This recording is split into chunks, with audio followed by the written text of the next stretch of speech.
47-ci sualda bizə görürük ki, bucaq verib və bucağın nəyin verib? Dərəcəsini verib. Mənə deyir ki,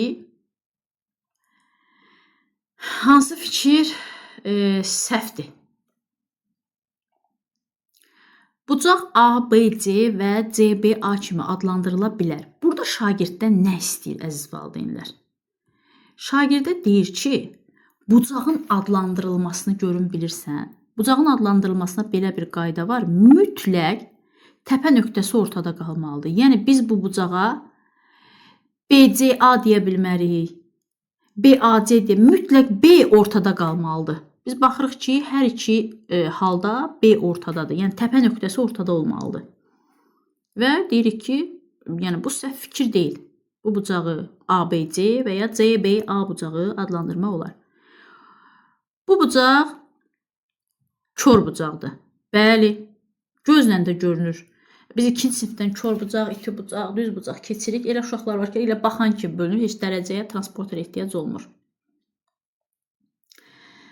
Bizə deyir ki, bucaq B təpə nöqtəsinə BA və BC şüalarına malikdir. Bəli, B onun təpə nöqtəsidir. BA və BC şüalarına. Bucağın qaydası da belədir elə. Bir təpə nöqtəsindən çıxan iki şüanın əmələ gətirdiyi fiqura bucaq deyilir. D variantda yazıb ki, bu bucaq düz bucaqdan 20, indi burada dərəcə sözü olmalı idi.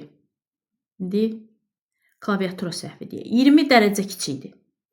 Biz 120-dən 90 çıxırıq. Biz bilirik ki, düz bucaq 90-dır. Baxırıq ki, neçə eləyir? 30. 30 dərəcə kiçikdir. Deməli, D variantı səhv fikir olmuş olacaq. 48-ci suala baxırıq. 48-ci sualda bizə xətti diaqram verib. Baxırıq xətti diaqrama. Xətti diaqram həll eləyən zaman nə etmək lazımdır? Mütləq diaqramda verilənləri söz olaraq qeyd eləmək lazımdır. Bizə deyir ki, harada verib bizə? Burada verib. Baxın, Leyla, yaşıl. Mən bütün yaşıllara bir dənə yavaşca L hərfini qeyd eləmiş oluram ki, mənim gözümdən heç nə qaçmasın. Qəhvəyi rənglər ayseldir. Bura aysel A hərfi qoyuram. Yəni bunu tətbiq eləməyimdə məqsədim nədir? Şagirdlər də belə görsünlər, belə götürsünlər. Yəni bu cür olmalıdır. Günel də ağdır. Bu da günel. Günel burada. Günel. Bu da günel.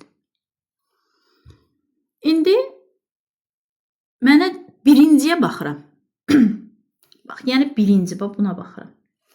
Deyir, Leyla gündə orta hesabla 60 sual həll edib. Əvvəlcə baxım görüm hələ Leyla neçə gün sual eləyib.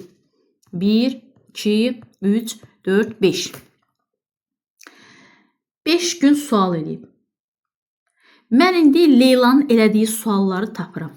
Bazar ertəsi Leyla nə qədər eləyib? Baxırıq ki, 50. Baxın, bu yaşıl 50-də dayanır. 50 bazar ertəsi eləyib. Yazdıq bura Leyla 50. Çərşənbə axşamı 40-dən eləyib. 40. Çərşənbə günü 100-dən eləyib. Ay maşallah Leylaya.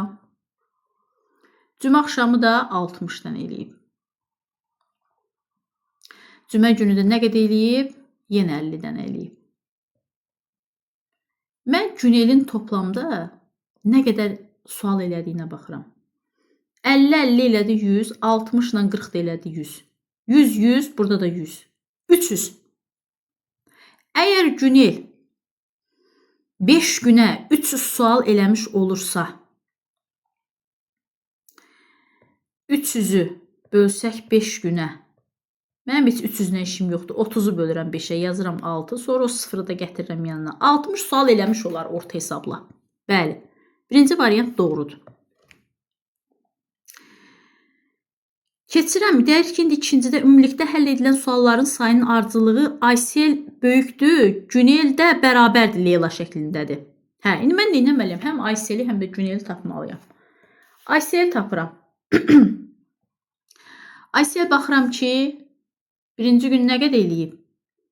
70. Aysel ilə birbaşa diaqramın üzərinə yazacağım. İkinci gün nə qədər eləyib? 50. Bax, bu göylər Ayseldir. Çərşənbə gün nə qədər eləyib? 60. Təbii ki, baxın, diaqram nədir? Baxın. Bax, bu 60 qəhvəyi rəngdədir. Bax, görürsünüz? 60. Bu cümə axşamı nə qədər eləyib? 70. Cümə günü nə qədər eləyib? 90. Başlayıram indi bunları toplamağa. 70, 50, 60, 90, eləyir 340. Mən buraya yazıram ki, Aysel, qıraqda özüm üçün qeyd eləyirəm. 340 sual həll eləyib ümumi. Bu da Leyladır. Leyla da 300 eləyib ümumi.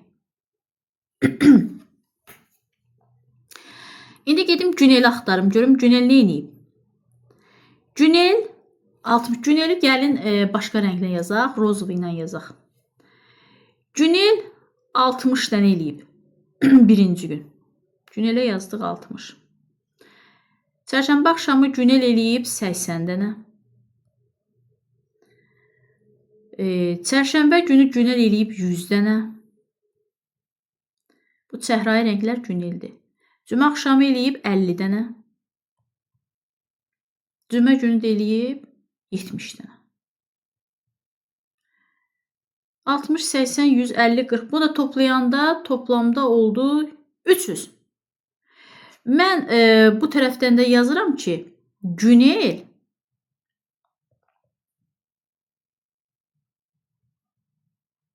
$300 eləyib. Sonra baxıram ki, Ayselinə tapdım 340. Altına yazıram 340. Görüm elə bu müqayisə doğrudur. Günel 300. Leyla da 300. Hə, bu müqayisə doğrudur. 1-2. Mən 1-2-ni 100% düz götürəcəm, amma baxıram ki, məndə elə variant var ki, 1-2-3 hamısı düzdür. Ona görə gedirəm, üçüncünü oxuyuram. Yəni, müzakirə eləməliyəm, üçüncünü də düşünməliyəm.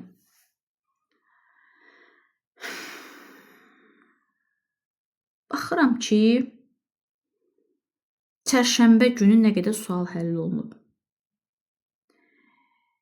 Deməli, 40 Günel yazıb, 60 qəhvəyi rəng olan kim idi? Aysel, Leyla 100, 200. Qoy bunu da başqa rənglə eləyək, daha mükəmməl olsun izah. 200 dənə tapşırıq yazılıb. Mən təxminən baxıram belə diaqramlara, rəqəmlərə. Mən görürəm ki, burada 90-ın üstünə 70 gələcəm. Bu daha çox olmalıdır. Bəli, bu 350, bu da 210. Və mən deyirəm ki, yox, çərşənbə günü yox, cümə günü. Deməli, üçüncü burada səhvdir. Cavab isə nə olacaq? B variantı 1 və 2 olmuş olacaq. Növbəti səhifəmizə keçək. Yox, burada bir sualımız qalıb hələ bizim. Bir sualımız hələ burada qalıb. Hansı müqayisə doğrudur? Aha, kütlə, kiloqram. Gəlin, bunu da izah verək. Bu silmə işləri həqiqətən adamı çox yorur. Keşkə yazandan sonra bir dəfəlik silmək mümkün olsa. Ekran kaydını dayandırmadan. Belə, hansı müqayisə doğrudur? Təbii ki, burada bizdən nə istəyir? Həm uzunluq vahidi istəyir, həm bizdən tutum vahidi istəyir, həm də bizdən uzunluq vahidi istəyir. Şagirdin hər birindən məlumatı olmalıdır. Mən indi baxıram burada. Bu 4 sm bu bərabər olmalıdır. Səhvdir. 5 km 20 metr. Aha, baxın bu doğrudur. Çünki 5 kilometrimiz 5000 metrdir.